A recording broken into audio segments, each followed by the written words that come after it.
Good afternoon. It's good to be back here with you all, and quite an honor for me to be here Martin Luther King weekend. I was raised, as I tell people, more Quaker than anything else. The section that you read today from John is actually where the Quakers, the Friends, get their name. Jesus called us friends. Martin Luther King believed in bringing that scripture, bringing that to life, making it affect us, and most importantly, how we treat each other. And so today, I'm calling this talk Wisdom of the Ages because, first of all, I just turned 60 on December 1st, so it was a big age for me. And it occurred to me that wisdom is something that we do as we get older, that we focus on. And so today I wanted to focus specifically on one piece of wisdom. Here, of course, we look at the teachings of Jesus. And on a number of occasions, he boiled down his philosophy into a couple of neat phrases. And so I want to look more in depth today at Matthew 22:37-40, when Jesus said, "You shall love the Lord your God with all your heart and with all your soul and with all your mind. This is the greatest and first commandment, and a second is like it. You shall love your neighbor as yourself. On these two commandments hang all the law and the prophets." Well, so first, if we're going to look at this, I think we need to understand, of course, what we mean by God. Big question. I like Paul Tillich's definition. He says God is the ground of being. In my church, Unity, we look at God as not a thing, but as a power, as a presence, almost as a verb. So we say God is love itself. Not just loving, but love itself, wisdom itself, compassion itself. And so that God is this energy that moves through us and as us. I also like that phrase that we hear from time to time of God as a higher power or the higher power. I like that because it can be higher than what we've conceived before, so that my own understanding of God can increase and get higher and higher over time. It's certainly higher than our ego selves, our separate selves, and quite literally it vibrates at a high vibration. So it is a higher power in that sense. Most important, I think, God is not an idea to debate, but a living experience, a relationship, something that feels connected to our full self, our highest self. So I think what is being said here is devote yourself to this highest principle with all your heart, soul, and mind, all of you. So is our heart in alignment with and devoted to this? In other words, our feelings and inclinations, are they in alignment with the God of our understanding? Is our mind in alignment? Our thoughts and beliefs? Are we using our mind as an instrument of love, loving God with all our mind? And then there's that middle one, soul. Well, in one of my favorite translations of the Bible called The Message substitutes the word prayer here.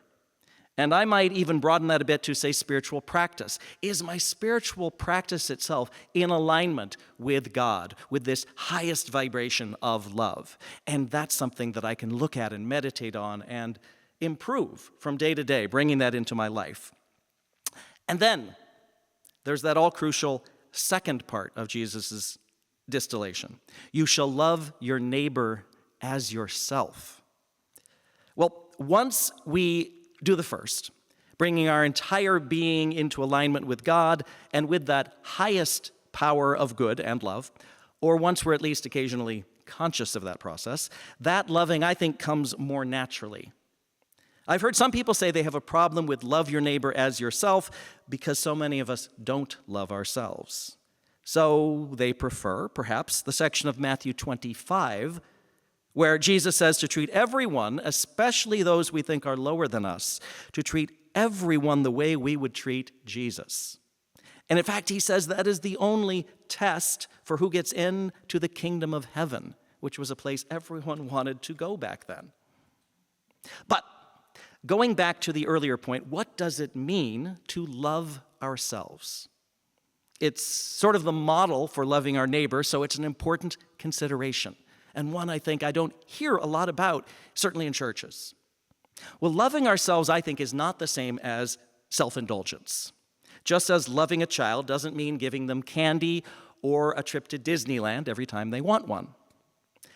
It's about loving our inner essence as well as our humanity, the Christ self and the sometimes stumbling and bumbling self that wants us to make a great impression, but does not always feel up to the task.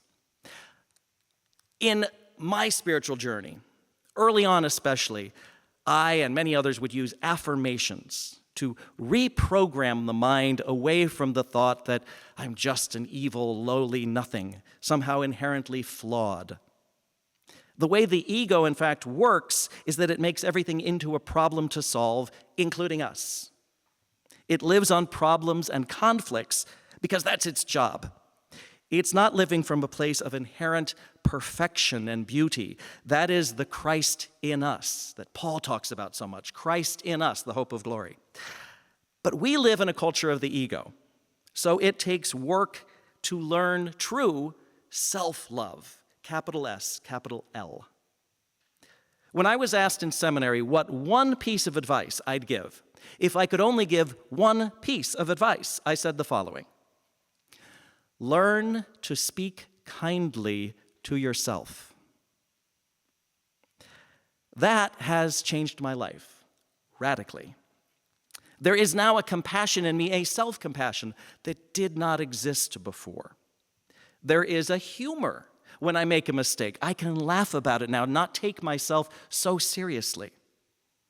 During an error moment, I can catch myself, or sometimes afterwards, sometimes later that night, but I bounce back much faster than I used to. And there's that kindness that's present in me now, even if it's sometimes a bit delayed. I think this has just been vital for me personally, that self-love and practicing that on a daily basis, listening and catching how I'm talking to myself, because that boils out into how I talk to others. I began to take responsibility for my little part of the universe. Blame puts the power out there. As they say, if other people are to blame, there is no solution. It's always about starting with my part of the solution and keying into that for me. That's where our power is, our own part. And a lot of that is about perspective. Within us and around us, we are blessed in ways we cannot know. We spend so much time and energy resisting our lives, telling ourselves a story that says, this should not be happening or should not have happened. But listen to these words of Rumi from 800 years ago. This being human is a guest house, every morning a new arrival. A joy, a depression, a meanness, some momentary awareness comes as an unexpected visitor. Welcome and entertain them all. Even if they're a crowd of sorrows who violently sweep your house empty of its furniture, still treat each guest honorably. He may be clearing you out for some new delight. The dark thought, the shame, the malice, meet them at the door laughing and invite them in. Be grateful for whoever comes because each has been sent as a guide from beyond. I love that because I know for me, I resist and resent so much of life, making up stories about what things mean, but a lot of the so-called awful stuff is actually the stuff that got me to the stuff that I love. Most of the true pleasures of my life, I realized at one point, trace back to a really tough breakup in the 90s and all the personal growth that I sought out because of that pain. If I had stayed in that relationship, instead of walking the painful path of a breakup, I would literally not be here today, would not have most of the blessings of my life. The communities that I now belong to, the dog who enriched my life for 11 beautiful years, my partner Joseph, the home I have, on and on and on, including this ministry and this exact moment. So I say there is no point in playing Jenga with our lives, imagining that if I just pulled out that one thing, everything would be better. Because no, if we've ever played Jenga, we know we pull that one thing out, the whole thing could come crashing down, right? And that's often true of the present as well. If I only didn't have that, my life would just be this beautiful structure. Well, maybe not. Maybe that somehow is the thing that's holding it all up. I'm not saying accept everything in your current life and make the best of it, or love every detail of your past, no matter what. No, what I'm really saying is let's watch the story. Watch the assumptions and resentments. And then we can choose from a place of peace if a change is needed. And if it feels like your Jenga set just collapsed, remember Rumi, the universe may be clearing you out for some new delight. And that may be true of the world too. If you're not happy with the state of the world today or tomorrow, note that. Feel the feelings. See if you're led to any positive, peaceful, and productive actions in keeping with what we learn here, loving our neighbors and even our enemies. We can watch the story, detach a bit from everyone else's story about it.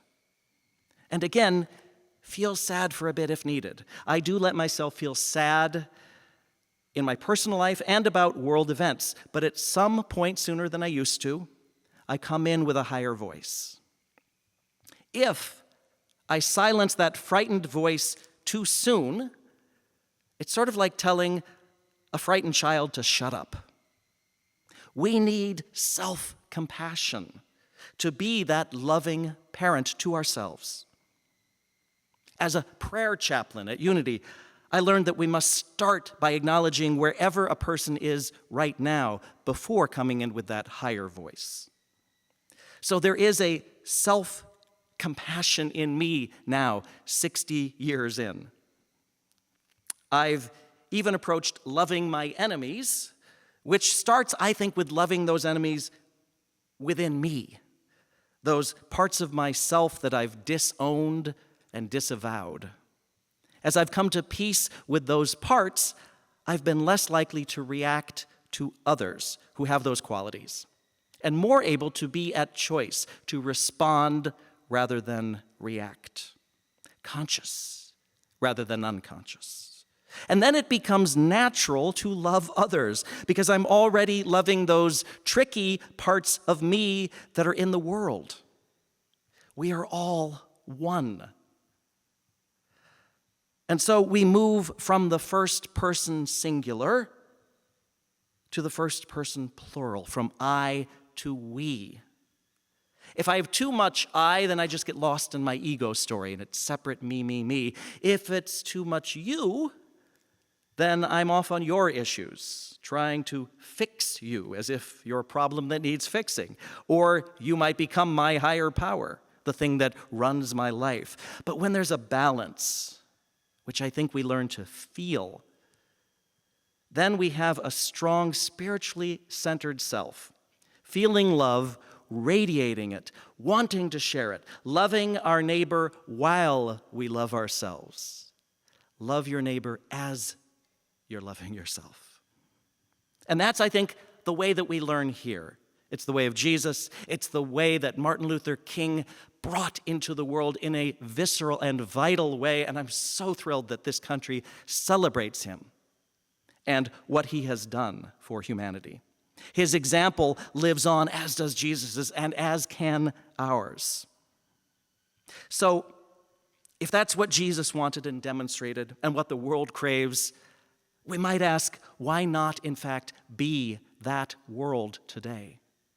And so as we walk around over the next days and over the next week, I hope that some of that wisdom will come with you and come into action in the world, in whatever small ways. It might be a smile, it might be a compliment, it might be a rethinking of an old thought.